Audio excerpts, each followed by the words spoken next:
Адамнан шыққан жағымсыз иіс тек гигиеналық мәселе ретінде қабылданады. Жиі жуынып, дезодорант қолдану керек дегендей. Егер иіс қауіпті ауруларды көрсетсе ше? Бүгін біз сіздің өміріңізді сақтай алатын маңызды ақпарат туралы айтқымыз келеді. Бұл бейнені соңына дейін қараңыз және қашан дереу дәрігермен кеңесу керектігін біліңіз. Ал дененің иісі қандай ауруларды көрсете алады? Әр адамның өзіне тән иісі бар. Ол тердің, майдың және жеген тағамның иісінен пайда болады. Бұл әрине хош иістердің букеті емес. Бірақ табиғат бәрін реттейді. Сондықтан қарапайым гигиеналық әдеттер дене иісі тым күшті және тітіркендіргіш болмас үшін жеткілікті. Дегенмен иіс әдеттегіден күштірек болатын жағдайлар бар. Әрине ең алдымен біз ыстық ауа райы туралы айтып отырмыз. Терлеу күрт көбейген кезде, ауыр жаттығулар кезінде де солай болады. Бірақ демалыс кезінде иіс қалыпты жағдайға оралады. Аурудың иісі қандай? Күшті жағымсыз иіс аурудың салдары болған кезде жағдай мүлдем басқаша. Адам табиғи емес иісін тудыратын барлық медициналық себептерді бірнеше топқа бөлуге болады. Біріншіден бұл тіс ауруы. Олардың ішінде кариес және пародонт аурулары жиі кездеседі. Осы аурудан туындаған тіс шегі кезінде ауыздан сәйкес иіс шығады. Бұл өте күшті және тұрақты. Екіншіден бұл асқазан ауруы. Асқазан жарасы кезінде әсіресе хеликобактер тудыратын иісті шірік иісімен оңай салыстыруға болады. Үшіншіден кейбір тері аурулары да жағымсыз иіс шығаруы мүмкін. Бұл негізінен ұзақ уақытқа созылатын және жазылуы қиын ойық жаралы зақымдарға қатысты. Жоғарыда аталған жағдайлардың барлығына ортақ шірік иісі бар. Бірақ дәл осы иіс қана ауруды көрсетпейді. Бірқатар өте қауіпті аурулар бар. Олар назардан тыс қалса, адам өліміне әкеліп соғады. Сонымен қатар жағымсыз иіспен де дереу диагноз қоюға болады. Бұны білу маңызды, өйткені осылайша сіз өз өміріңізді сақтай аласыз. Біздің жазушыларымыздың бірі дәл осы иіске байланысты дәрігерге барған және оған қатерлі ісік диагнозы қойылған.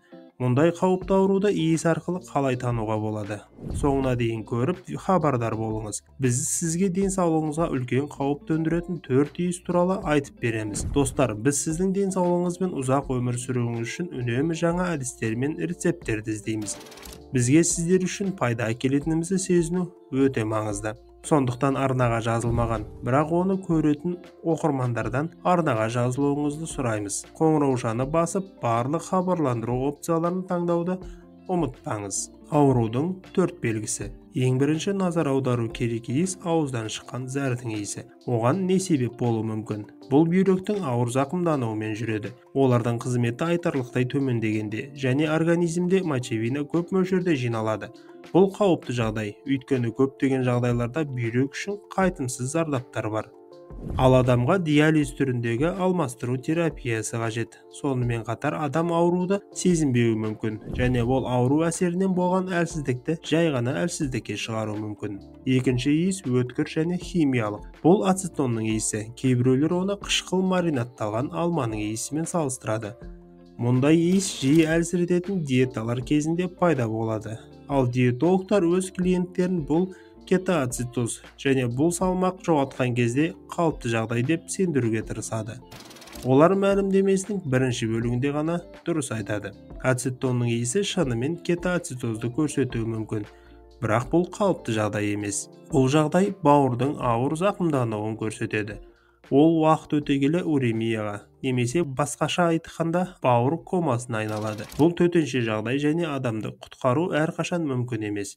Бірақ ацетонның иісі басқа қауіпті ауруды, қант диабетін көрсетуі мүмкін. Бұл жағдайда да бұл қауіпті симптом. Иіс аурудың ауыр түрлерінде пайда болғандықтан мұндай жағдайда дереу дәрігермен кеңесу керек. Көптеген адамдар үшінші иісті мүлдем алаңдатушылықтың белгісі деп санамайды. Бұл қате. Біз асқазандағы күйдіргі, яғни изжога туралы айтып отырмыз. Егер тамақ ішу кезінде шірік иісі бар қышқыл пайда болса, бұл диафрагманың тамақ ашылуының сәтсіздігінің тікелей дәлелі, яғни оның грыжасы. Бұл бұзылыс асқазанның сөлін өңешке үнемі сұрауына әкеледі. Асқазан сөлі өңештің қабырғаларын тітіркендіреді. Бұл эрозия мен ойық жараларды тудырады. Егер бұл ауру емделмесе, жылдар бойы қатерлі ісікке айналуы мүмкін. Ең қауіпті ауру шірік ет сорпасына ұқсас иіспен көрсетіледі. Бұл иіс адамның бүкіл денесінен шығады және адам бөлмеден шығып кеткеннен кейін де бөлмеде иісі қалады. Бұл ыдырау сатысында қатерлі ісік бар екенін көрсетеді. Өкпеде, көмейде және басқа да ішкі органдарда кездеседі. Бастапқыда шірік иіс әлсіз, оны тек жануарлар ғана сезеді. Бірақ бірте-бірте ол күшейеді және оны байқамау мүмкін емес. Мұндай иісті бірінші рет анықтаған кезде шұғыл түрде дәрігерге арнайы тексеруден өту керек. Сипатталған белгілерге назар аударыңыз және сау болыңыз. Бұл туралы не ойлайтыныңызды осы бейне астына бізге жаза кетіңіз.